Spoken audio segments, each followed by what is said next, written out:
ഈ പാരറ്റ് മരണദേവനാണ്.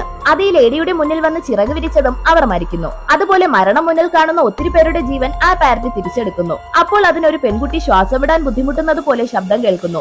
ഉടനെ അത് അവളുടെ അടുത്തേക്ക് വരുന്നു. അതിനെ കണ്ടപ്പോൾ തന്നെ അവൾക്കത് ഡെത്താണെന്ന് മനസ്സിലാവുന്നു. അത് ചിറക് വിരിക്കാൻ പോയതും ശ്രദ്ധ തിരിക്കുന്നതിനായി അവൾ ഒരു തമാശ പറയുന്നു. അത് കേട്ട് ആ പാരറ്റ് ചിരിക്കുന്നു. പെട്ടെന്ന് അതിന് ചുറ്റുമുള്ള ശബ്ദങ്ങൾ ഉച്ചത്തിൽ കേൾക്കാൻ തുടങ്ങുന്നു. പാനിക്കായ പാരറ്റ് ചെറുതാവുന്നു. അവൾ ഉടനെ അതിനെ കൈക്കുള്ളിലാക്കി വീടിനകത്തേക്ക് കൊണ്ടുവരുന്നു. അതിന്റെ ബോഡി ഫുൾ അഴുക്കായിരിക്കുന്നത് കണ്ട് വാഷ് ബേസിനിൽ വെള്ളം നിറച്ച് അതിനെ കുളിപ്പിക്കുന്നു. ശരീരത്തിലെ അഴുക്ക് മുഴുവൻ പോയതും പാരറ്റിന് സന്തോഷം തോന്നുന്നു. അത് അവളെ കെട്ടിപ്പിടിച്ച് നന്ദി അറിയിക്കുന്നു. മാത്രമല്ല അവസാനമായി അവൾക്ക് അമ്മയെ കാണാൻ ഒരു അവസരം കൂടി കൊടുക്കുന്നു. രാത്രി അമ്മ വന്നതും പാരറ്റ് അമ്മയുടെ മുന്നിലേക്ക് വരുന്നു. അമ്മ അതിനെ കണ്ട് ഷോക്കാവുന്നു. അവർക്ക് അവസാനമായി സംസാരിക്കാൻ ഒരു അവസരം കൊടുത്ത് പാരറ്റ് വീടിന് പുറത്തിറങ്ങുന്നു. പക്ഷെ അത് പ്രതീക്ഷിക്കാത്തൊരു കാര്യം നടക്കുന്നു. അമ്മ പിന്നിലൂടെ വന്ന് അതിനെ ഒരു ബുക്ക് വെച്ചടിക്കുന്നു. അതിന്റെ മരണം ഉറപ്പിക്കുന്നതിനായി ലിക്കർ ഒഴിച്ച് കത്തിക്കുന്നു. അതിനുശേഷം അതിനെ കുഴിച്ചിടാൻ തുടങ്ങിയതും അതിന് ജീവൻ വരുന്നു. അതാ പെൺകുട്ടി മരിക്കണമെന്ന് പറയുന്നു.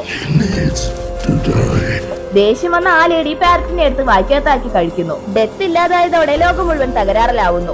രോഗം ബാധിച്ചവരും അപകടം പറ്റിയവരും മരിക്കാതെ ബുദ്ധിമുട്ട് അനുഭവിക്കുന്നു. തലയില്ലാതിരുന്നിട്ടും ഈ പക്ഷി ജീവനോടെ ഇരിക്കുന്നു. അമ്മ സ്ട്രേഞ്ചായി ബിഹേവ് ചെയ്യുന്നത് കൂടി കണ്ടപ്പോൾ ഇവൾക്കെന്തോ പ്രശ്നമുള്ളതായി തോന്നുന്നു. അമ്മയോട് അതിനെപ്പറ്റി ചോദിക്കുമ്പോൾ അവർ തമ്മിൽ വഴക്കാവുന്നു. അമ്മ പെട്ടെന്ന് വലുതായി സീലിംഗിൽ തട്ടുന്നു. അത് കണ്ടവൾക്ക് അമ്മ ആ പാരറ്റിനെ കഴിച്ചെന്ന് മനസ്സിലാവുന്നു. അതേസമയം ഇവളെ ട്രീറ്റ് ചെയ്യാനായി വരുന്ന നഴ്സ് അമ്മയെ കണ്ട് പേടിക്കുന്നു. ഇവൾ അവരെ സമാധാനിപ്പിക്കുന്നു. അമ്മ ഉടനെ ചെറുതാവുന്നു. ഡെത്തിനെ കഴിച്ചത് കൊണ്ട് തന്നെ അമ്മയ്ക്ക് ഡെത്തിന്റെ പവർ കിട്ടിയിരിക്കുന്നു. അവർ പുതിയ ഡെത്തായി മാറിയിരിക്കുന്നു.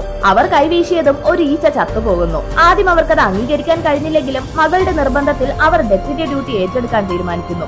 അവർ തന്റെ മകളെയും ചുമന്ന് കാട്ടിലേക്ക് വരുന്നു. അവിടെ രോഗം ബാധിച്ച അവശനായിരുന്ന ഒരാളുടെ ജീവൻ എടുക്കുന്നു. ഇങ്ങനെ അവർ മരണത്തോട് മല്ലിടുന്നവരെയെല്ലാം അതിൽ നിന്ന് മോചിപ്പിക്കുന്നു. എന്നാൽ തന്റെ മകളുടെ ജീവൻ എടുക്കാൻ അവർക്ക് മനസ്സ് വരുന്നില്ല. പക്ഷെ ദിവസങ്ങൾ കഴിയുന്തോറും അവളുടെ അവസ്ഥ മോശമായിക്കൊണ്ടിരിക്കുന്നു. അവസാനം അവർ യാഥാർത്ഥ്യത്തെ അംഗീകരിച്ച് മകളുടെയും ജീവൻ എടുക്കുന്നു.